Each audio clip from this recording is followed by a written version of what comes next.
Victor को दिखाया जाता है जो अपने मॉम डैड के साथ गरीबी की जिंदगी जीता है। हालात तब और भी बद से बदतर हो जाते हैं जब विक्टर के डैड की जॉब छूट जाती है। उसके बाद उसकी मॉम भी एक अमीर आदमी के लिए इन दोनों को छोड़कर चली जाती है। विक्टर उस दिन फैसला करता है कि वो आगे चलकर बहुत पैसे कमाएगा। कुछ साल बीत जाते हैं और अब विक्टर बड़ा हो चुका है। वो शहर जाना चाहता है। उसके डैड उसके जाने से पहले उसे $200 देते हैं और कहते हैं कि शहर में बहुत मेहनत करना और हमेशा खुश रहना। इसके बाद विक्टर शहर आ जाता है जहाँ उसके पास इतने पैसे नहीं होते कि वो किसी कमरे को रेंट पर ले सके। हालांकि वो एक कमरा देखता भी है लेकिन उसका रेंट $1200 होता है, इसीलिए रात उसे फुटपाथ पर गुजारनी पड़ती है। अगले दिन वो एक कंस्ट्रक्शन साइट पर जाता है जहां पर एक मजदूर के तौर पर काम करता है। पूरे दिन मेहनत करने के बाद जब पैसों का वक्त आता है तो उसका जो कॉन्ट्रैक्टर होता है वो उसे आधे पैसे देता है और कहता है कि आधे पैसे सिक्योरिटी के तौर पर मैंने अपने पास रख लिए। विक्टर के पास आज भी इतने पैसे नहीं है कि वो रात गुजारने के लिए कहीं पर छोटा मोटा कमरा किराए पर ले सके, इसीलिए वो एक बेंच पर लेट जाता है। बेंच पर लेटे हुए उसे ख्याल आता है कि अगर वो इसी तरह से काम करता रहा तो कभी वो जिंदगी में आगे नहीं बढ़ पाएगा। इसीलिए अगली सुबह वो अपने लिए बहुत अच्छे कपड़े खरीदता है जिन्हें पहनकर उसे कॉन्फिडेंस आता है। जिसके बाद वो एक कैफे में जाकर अपने नकली डॉक्यूमेंट्स बनाता है, साथ ही अपना इनकम सर्टिफिकेट बनाता है जिसमें उसकी इनकम $20,000 है। और अब वो एक रियल एस्टेट एजेंट से मिलता है। रियल एस्टेट एजेंट उसके कपड़े देखकर समझ जाती है कि ये बहुत ज्यादा प्रीमियम नहीं है, इसीलिए वो बहुत ज्यादा उसे एंटरटेन नहीं कर रही होती। पर जब वो अपना इनकम सर्टिफिकेट दिखाता है जिसमें $20,000 उसकी इनकम है तो वो उससे बहुत इंप्रेस हो जाती है। जिसके बाद वो उसे प्रीमियम अपार्टमेंट किराए पर देने के लिए तैयार हो जाती है जिसका मंथली रेंट $3400 है और अब हर महीने $3400 रेंट चुकाना होगा। इसीलिए वो उसी कंस्ट्रक्शन साइट पर जाता है जहां पर उसने एक दिन पहले काम किया था। वहां पर जितने भी वर्कर्स होते हैं वो उन सबको इकट्ठा करता है और कहता है कि मुझे पता है कि तुम एक रात रुकने के लिए $38 चुकाते हो, पर मेरे पास एक प्रीमियम अपार्टमेंट है जिसमें हर तरह की फैसिलिटीज है और उस जगह पर रहने के लिए तुम्हें मात्र एक दिन के $40 देने होंगे और ना ही तुम्हें अपना इनकम सर्टिफिकेट दिखाना होगा। बहुत सारे वर्कर्स उसके साथ चलने के लिए तैयार हो जाते हैं और जब वो उस अपार्टमेंट को देखते हैं तो बहुत खुश हो जाते हैं। यहाँ पर विक्टर हिसाब लगाता है कि सारे खर्चे निकालने के बाद भी उसे महीने के $6000 बच रहे होते हैं, इसीलिए वो इसी तरह के 10 और अपार्टमेंट्स को किराए पर ले लेता है और देखते देखते उसके पास बहुत सारे पैसे जमा हो जाते हैं। और एक रात को उसे पता चलता है कि जो अपार्टमेंट उसने रेंट पर लिया था वहां पर रहने वाले लोग आपस में बहुत बुरी तरह से लड़ रहे हैं। उन्होंने अपार्टमेंट की हालत खराब कर दी होती है। विक्टर जब वहां पर जाता है तो उसे अपनी आंखों पर विश्वास नहीं होता। इनके आपस की लड़ाई की वजह से नेबर्स ने पुलिस को कॉल कर दिया होता है। साथ ही वो एजेंट भी आ जाती है जिसने विक्टर को रेंट पर दिया था और अरेस्ट होने के डर से वो पुलिस से भागना शुरू कर देता है। उसके साथ एक और आदमी भागता है जिसका नाम गैरी होता है और जब भी पुलिस से बहुत दूर निकल जाते हैं तो ये एक बार में जाते हैं जहां पर विक्टर गैरी को अपने बिजनेस के आइडियाज बताता है जो उसे बहुत अच्छे लगते हैं। इन दोनों को समझ में आ चुका है कि अगर इन दोनों को अमीर बनना है तो इन्हें रियल एस्टेट के बिजनेस में जाना होगा। ये एक ऑक्शन में जाते हैं जहां पर प्रॉपर्टी नीलाम हो रही होती है, पर ज्यादा ऊपर बोली नहीं लगा पाते क्योंकि इनके पास लिमिटेड पैसे हैं। इसीलिए दोनों के दोनों वहां से बाहर निकल जाते हैं जहां पर बाहर एक गार्ड को देखते हैं और अब विक्टर गार्ड से बात करता है। वो कहता है कि हम तुम्हें कुछ पैसे देंगे लेकिन अगले ऑक्शन में तुम्हें हमारी मदद करनी होगी। गार्ड इनकी बात मान जाता है। अब ये अगले ऑक्शन में जाते हैं जहां पर इनके जैसे और भी बहुत सारे लोग प्रॉपर्टी खरीदने के लिए आए होते हैं। गार्ड उन सबको एक दूसरे कमरे में ले जाता है जहां पर ऑक्शन नहीं हो रही होती और ये दोनों के दोनों उस कमरे में चले जाते हैं जहां पर ऑक्शन होती है। इन दोनों के अलावा वहां पर कोई नहीं होता, इसीलिए सस्ते दामों में बहुत सारी प्रॉपर्टी खरीद लेते हैं। अगली ऑक्शन एक बहुत बड़ी बिल्डिंग की होती है जिसकी कीमत होती है $3.5 लाख।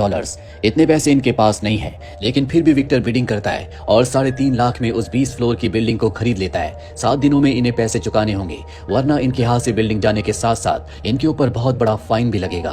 गैरी विक्टर से पूछता है कि हम इतने पैसे कहां से लाएंगे। वो कहता है कि हम बैंक से लोन लेंगे। इसके बाद ये गैरी की एक दोस्त जो कि बैंक में मैनेजर होती है उससे मिलने के लिए जाते हैं और लोन की डिमांड करते हैं और इनके पास कोई भी डॉक्यूमेंट्स नहीं होते, इसीलिए बैंक मैनेजर पूछती है कि तुम्हारे पास सिक्योरिटी के लिए क्या है। विक्टर कहता है कि हमारे पास 20 फ्लोर्स की एक बिल्डिंग है और हर एक फ्लैट की कीमत, हर एक अपार्टमेंट की कीमत $3 लाख है, जिसका मतलब ये है कि उस पूरी बिल्डिंग की कीमत $6 मिलियन है।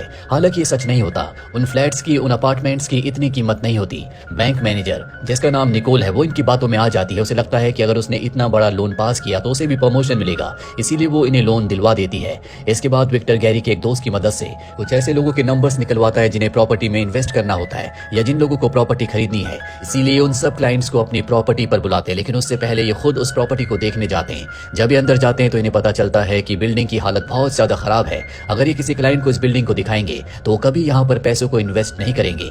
कल यहाँ पर सभी क्लाइंट्स को आना होता है, इसीलिए दोनों के दोनों अपने एक तीसरे साथी के साथ मिलकर खुद ही एक पूरे के पूरे अपार्टमेंट को पेंट करते हैं। पूरी रात काम करने के बाद इनका काम खत्म हो जाता है। अगली सुबह यहाँ पर सभी क्लाइंट्स आ जाते हैं। ये बहुत जोश के साथ अपने फ्लैट को, अपने अपार्टमेंट बिल्डिंग को उन लोगों के सामने प्रेजेंट करते हैं। सब लोगों को इनका उत्साह देखकर इन पर विश्वास विश्वास हो जाता है, इसीलिए सबके सब डॉक्यूमेंट्स पर साइन कर देते हैं। यहाँ पर एक बूढ़ा आदमी भी होता है जो कहता है कि मैं इस अपार्टमेंट को खरीदने के लिए अपनी जिंदगी भर की कमाई लगा रहा हूँ, मैं अपने ग्रैंडसन को एक गिफ्ट देना चाहता हूँ। विक्टर कहता है कि आप चिंता मत करो, हम आपके साथ कोई भी स्कैम नहीं करेंगे। इनके सभी अपार्टमेंट्स बिक जाते हैं। इस तरह से बहुत अच्छा पैसा कमाते हैं। साथ ही जो लोन इन्होंने बैंक से लिया था उस लोन को भी ये चुका देते हैं, जिससे निकोल को भी प्रमोशन मिल जाता है। हालांकि विक्टर को और गैरी को पता है कि इन्होंने लोगों के साथ धोखा किया है, जिसके लिए इनके दिल में शुरू में गिल्ट भी आता है, पर पैसों की चकाचौंध में विक्टर सब कुछ भूल जाता है। साथ ही अब वो निकोल को डेट भी करता है, जिसके बाद ये दोनों के दोनों शादी कर लेते हैं। पर अब भी विक्टर की भूख नहीं मिटी, उसे बहुत अमीर बनना है, इसीलिए वो अपनी एक कंपनी शुरू करता है जो कि रियल एस्टेट की कंपनी है। इसके लिए वो एक बार फिर से निकोल की मदद से बैंक से लोन लेता है और अब वो एक बिलियनियर बन चुका है, जो कि उसका बचपन का सपना है। जैसा उसने सोचा था वैसा उसने कर दिया। अपने लिए रहने के लिए बहुत बड़ा घर खरीदता है, अपने पिता को एक लग्जूरियस गाड़ी देता है और इसके बाद वो एक बहुत महंगा नेकलेस लेकर अपनी मॉम के पास जाता है। उन्हें नीचा दिखाना चाहता है। वो कहता है कि आपने मुझे और मेरे डैड को पैसों के लिए छोड़ दिया था। उसकी मॉम ये सुनकर हैरान हो जाती है। वो कहती है कि तुम्हें शायद कोई गलतफहमी हुई है, मैंने कभी तुम्हें और तुम्हारे डैड को पैसों के लिए नहीं छोड़ा, बल्कि इस इंसान से जिससे मैंने शादी की, मुझे उससे सच में प्यार हो गया था। वो उसके नेकलेस को भी एक्सेप्ट नहीं करती।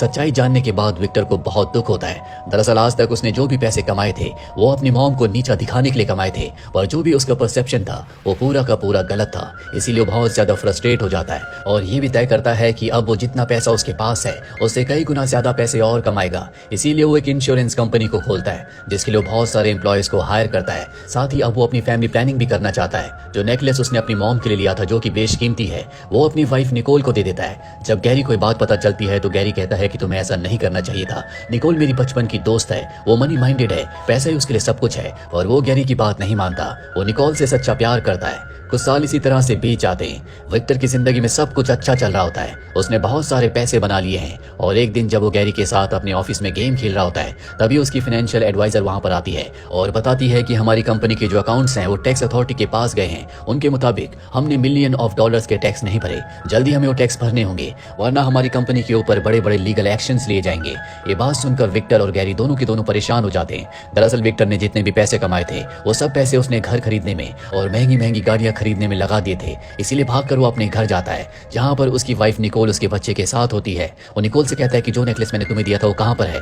निकोल उसकी बात का कोई जवाब नहीं देती। दरअसल वो नेकलेस अब घर पर नहीं है और ना ही निकोल उसे बताती है कि वो नेकलेस कहां पर है। यहाँ पर उसे गैरी की बात याद आती है, इसीलिए वो गैरी के पास जाता है और उससे पैसों की डिमांड करता है। गैरी कहता है कि तुम मेरी सारी सेविंग्स को टैक्स में भरना चाहते हो। विक्टर कहता है कि नहीं, मैं टैक्स में नहीं भरना चाहता, बल्कि मैं उन पैसों से और भी प्रॉपर्टी खरीदना चाहता हूँ, मैं अपने काम को बढ़ाना चाहता हूँ। और अब ये ऐसे ही करते हैं। ये अपनी कंपनी की, अपनी प्रॉपर्टी की एड को टीवी पर भी रन करते हैं। साथ ही अलग अलग शहरों में और भी प्रॉपर्टीज को खरीद लेते हैं। इन्होंने अपना सारा पैसा बिजनेस में लगा दिया है। इनके पास एक भी पैसा नहीं बचता और इन दोनों को पूरा विश्वास है कि इनके नए प्रोजेक्ट से इन्हें बहुत फायदा होगा। वहीं निकोल को पता चल जाता है कि विक्टर ने उसे चीट किया है, इसीलिए अपने बच्चे को लेकर वो घर छोड़कर चली जाती है और कोर्ट में डिवोर्स के लिए फाइल कर देती है। और अब क्योंकि विक्टर के साथ निकोल नहीं है, इसीलिए उसे बैंक से लोन भी नहीं मिलता। अपने काम को आगे बढ़ाने के लिए इन्हें पैसे चाहिए। विक्टर के पास बहुत प्रॉपर्टी तो है, लेकिन उसके बिहाव पर भी उसे कोई पैसा नहीं मिल सकता, क्योंकि वो सारी की सारी प्रॉपर्टी निकोल के नाम है। ऐसे ना होने की वजह से इनका काम बहुत ज्यादा डाउन हो जाता है। पर अब भी वो हार नहीं मानना चाहता। वो गैरी से कहता है कि हम खुद का बैंक खोलेंगे, जिसके बाद खुद सेंट्रल बैंक हमें लोन देगा। और अब वो पुराने बैंक के सभी एम्प्लॉयज को अपने नए बैंक में हायर कर लेता है और इन्हें बैंक खोलने के लिए लाइसेंस की परमिशन की जरूरत होगी। इसीलिए एक गवर्नमेंट ऑफिसर के पास जाते हैं जो कि लाइसेंस प्रोवाइड करता है। वो कहता है कि तुम्हारे पास बैंक खोलने की क्वालिफिकेशन नहीं है, पर विक्टर उसे बहुत सारे पैसे रिश्वत के रूप में देता है, जिसके बाद वो इन्हें परमिशन दे देता है। इस तरह से विक्टर अपनी कंपनी को डूबने से बचा लेता है। ये पार्टी करते हैं, पर एक रात को इनके घर पर पुलिस आती है जो विक्टर को अरेस्ट कर लेती है। विक्टर के ऊपर बहुत सारे चार्जेस होते हैं, जैसे टैक्स ना भरना, लोगों को धोखा देना, कम कीमत की प्रॉपर्टीज को लोगों को मैनिपुलेट करके हाई रेट पर बेचना, गवर्नमेंट ऑफिसर्स को रिश्वत देना। और अब विक्टर सलाखों के पीछे है। उसे कुछ समझ नहीं आ रहा होता कि अब वो क्या करेगा। एक दिन उसके डैड का कॉल आता है जो कहते हैं कि मैं तुमसे मिलने के लिए आ रहा हूँ, पर उसके डैड उससे मिलने के लिए नहीं आते। विक्टर कई दिनों तक उनका इंतजार करता रहता है। एक दिन विक्टर की मॉम उससे मिलने के लिए आती है और कहती है कि उस दिन तुम्हारे डैड तुमसे मिलने के लिए आ रहे थे, पर उनका एक्सीडेंट हो गया, जिस वजह से उनकी मृत्यु हो गई। ये बात सुनकर विक्टर टूट जाता है। उसने अपना सब कुछ खो दिया। कुछ साल इसी तरह से बीत जाते हैं। अब विक्टर को रिहा कर दिया जाता है। जब वो जेल से बाहर निकलता है तो वहां पर उसकी एक्स वाइफ निकोल आती है। दरअसल उसे विक्टर से कोई लेना देना नहीं है, पर वो अपनी बेटी को उसके पिता से मिलवाने के लिए लाई होती है। इसके बाद विक्टर एक छोटे से अपार्टमेंट को किराए पर ले लेता है, जहां गैरी उसके लिए एक लेटर भेजता है जिस पर लिखा होता होता है, मुझे यकीन है कि तुम अब भी एक शेर हो। तुम्हारे अंदर एक शेर का दिल धड़कता है। विक्टर कई घंटों तक लेटे लेटे सोचता रहता है कि गैरी ने ऐसा क्यों लिखा। तभी उसे याद आता है कि एक बार गैरी ने उसे शेर का स्टैचू गिफ्ट किया था, जो अब भी उसके पुराने घर पर है, जिसे गवर्नमेंट ने सील कर दिया है। रात के अंधेरे में वो उस घर के अंदर जाता है, जहां पर उस शेर के स्टैचू को हैमर से तोड़ता है, और जब उसे तोड़ता है तो उसके अंदर वही नेकलेस होता है जो उसने कभी अपनी मॉम के लिए खरीदा था और बाद में निकोल को गिफ्ट कर दिया था। इस नेकलेस की कीमत बहुत ज्यादा होती है। ये बेशकीमती नेकलेस है। दरअसल ये निकोल के पास नहीं था, गैरी ने उसे चुरा लिया था और शेर के स्टैचू के अंदर डालकर उसे गिफ्ट कर दिया था। दरअसल गैरी को पता था कि कभी भी अगर विक्टर के ऊपर बुरा वक्त आएगा तो निकोल उसका साथ नहीं देगी। वो मनी माइंडेड है और अब उसके पास वो महंगा वो बेशकीमती नेकलेस है। अगली सुबह में विक्टर को दिखाया जाता है जो उसी नेकलेस को लेकर अपनी जिंदगी के शुरुआती दिनों की तरह चल रहा होता है। तभी वो देखता है कि सामने सड़क पर वही बूढ़ा आदमी है जिसे उसने $3 लाख में वो अपार्टमेंट बेचा था, जो कि उसने अपने ग्रैंड सन के लिए खरीदा था। वो उसे देखकर कुछ पल के लिए सोचता है। तभी उसके पास एक लड़की आती है जो उससे पूछती है कि ऑक्शन कहाँ पर हो रहा है। वो भी उसके साथ चला जाता है। इसका मतलब ये है कि एक बार फिर से वो अपनी पुरानी जिंदगी जिएगा, जिस तरह से पहले उसने कामयाबी हासिल की थी। एक बार फिर से वो उसी तरह से कामयाब बनेगा। अगर वो बूढ़े आदमी की तरफ जाता तो वो इस बात को दर्शाता कि उसने अपनी जिंदगी में जो कुछ अपने पास्ट में किया था उसका उसे पश्चाताप है, पर वो उसकी तरफ नहीं गया बल्कि ऑक्शन के लिए चला गया। इसका मतलब ये है कि जो उसने पहले किया वो एक बार फिर से करने के लिए